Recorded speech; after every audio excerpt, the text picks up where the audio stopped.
Barakatah Yahweh, Barakatah Yahushua, Barakatah Yahweh, Barakatah Yahushua, Ba'ashem, Rakakwadash. Double honor to the apostles, the elders.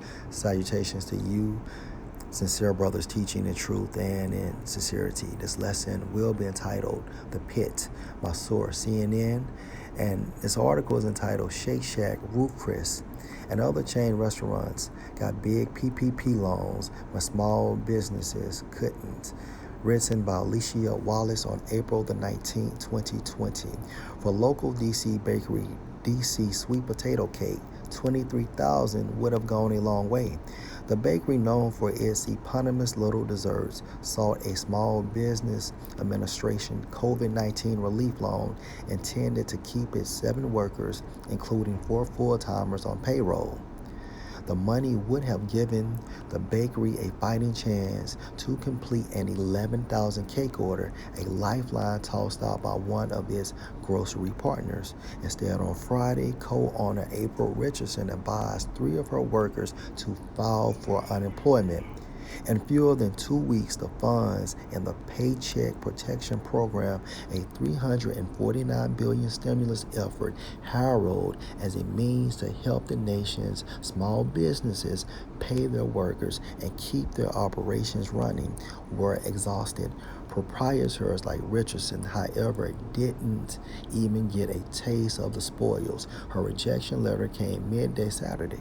In recent days, it's been revealed how large chunks of the funds were gobbled up by chain restaurants, hoteliers,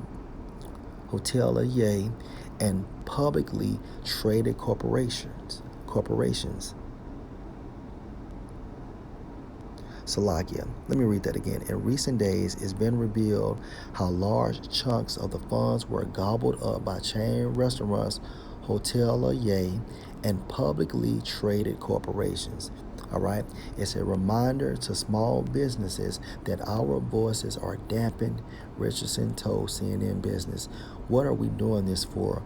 Why are we in business just to be told we are not good enough because we are not big enough? Now, let me jump down to another point. On shaky ground over the past 2 weeks, Mark Elliott has been writing Governor Roy Cooper and his North Carolina congressional representatives, pleading for their assistance and highlighting blind spots in the PPP. Elliott runs 2 restaurants and a coffee shop in Pinehurst, North Carolina, a touristy village known for its historic golf resort. At the businesses he built from scratch, the first of which opened 2 decades ago, he furloughed 80% of his employees.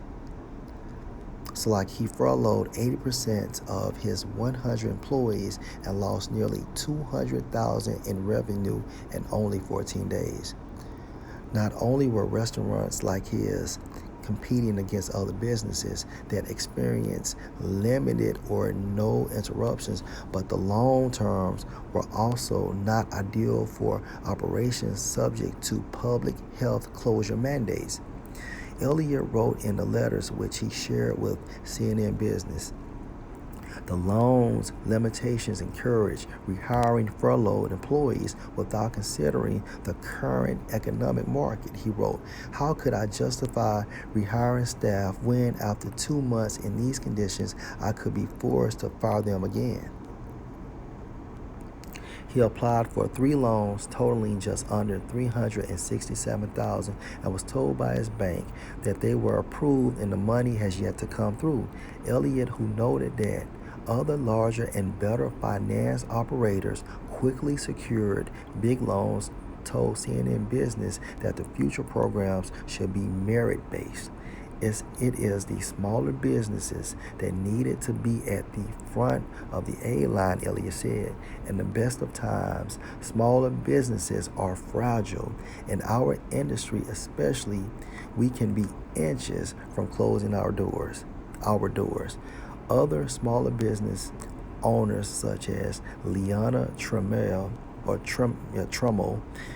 fear their situations are growing even more precarious. The Chicago area dentist applied for a $46,000 PPP loan that would have helped to pay employees and get her Regency dental care back to fuller operations when stay-in-place restrictions are scheduled to lift in 2 weeks. When she heard the news that the PPP money had been depleted, Trumbull was crestfallen. You do everything by the book. You are trying to live the American dream. Gotta wake up now, bitch, and come to this country, work hard, and do your part in the economy, said Trumbull, who immigrated from Romania more than 15 years ago to pursue a dental career and eventually purchase her own practice. But when it's the other way around to help us in the crisis, it's not fair. Right. Let's get a precept. Isaiah 51:14, the captive exile hasten that he may be loose. And a captive is referring to the nation of Israel, beginning with the elect, because only the elect will understand that they are captives and that he should not die literal in the pit. And when you go into that term pit in the Hebrew, it means a trap, referring to this system. This system was designed to enslave you through debt by a credit-based system, nor that his bread should fail, and that's literal. Now, the reason why I brought out this scripture, because this system, okay, affects these heathens too, okay? This is the reason why this dentist could not receive $46,000, or Mr. Elliott, who applied for $367,000, and he was told by his bank that he was approved, but the money has not came. Or when we go back to the story of Miss Richardson, who applied for $23,000, she couldn't get the money. Okay, quantitative easing, or QE, is designed to what? Devalue the dollar and to continue to help the rich become rich and the poor stay poor. That's it. You have a term called kleptocracy, okay? And it's when the elite bankers will use quantitative easing to benefit the rich. All right? The elite bankers are wiping out the middle class. And this is by design. And this is the reason why these small businesses are not getting the money they need to continue to operate or start back operating, okay, once the government opens back up.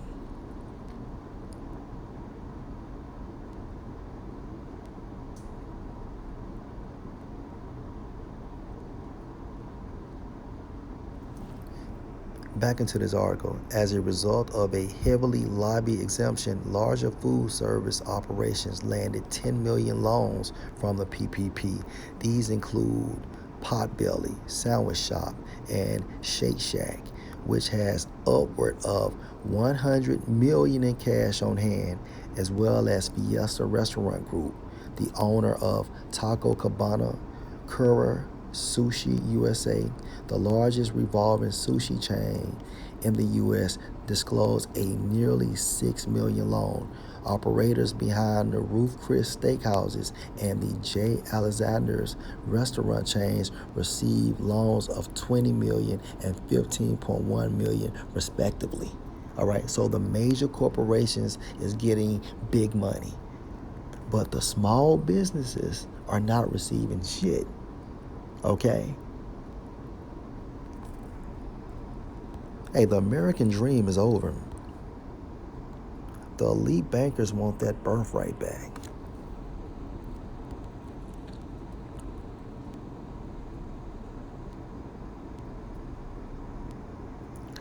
Ecclesiastes 12:3. In the day when the keepers of the house shall tremble, and the strong men shall bow themselves, and the grinders cease because they are few, and those that look out of the windows be darkened. And what did Miss Tremel say? That she came here for the American dream, and she tried to do according or do right by the books. But at the same time frame, when small businesses need money, they can't get it. Or what did Miss Richardson say? She stated that you don't get the money if you're not big enough. You have to be big enough to get the money. And then Mark Elliott stated that, okay, if I hire my people back, well, 2 weeks later, or maybe a month from now, I may have to basically tell them, hey, you have to go home again. And those that look out of the windows be darkened. No more future for America, man. Okay? Now the elite bankers want that birthright. Verse 4, and the door shall be shut in the streets when the sound of the grinding is low, and he shall rise up at the voice of the bird, and all the daughters of music shall be brought low. And we are living this prophecy real time. Lord will you edify. Shalom.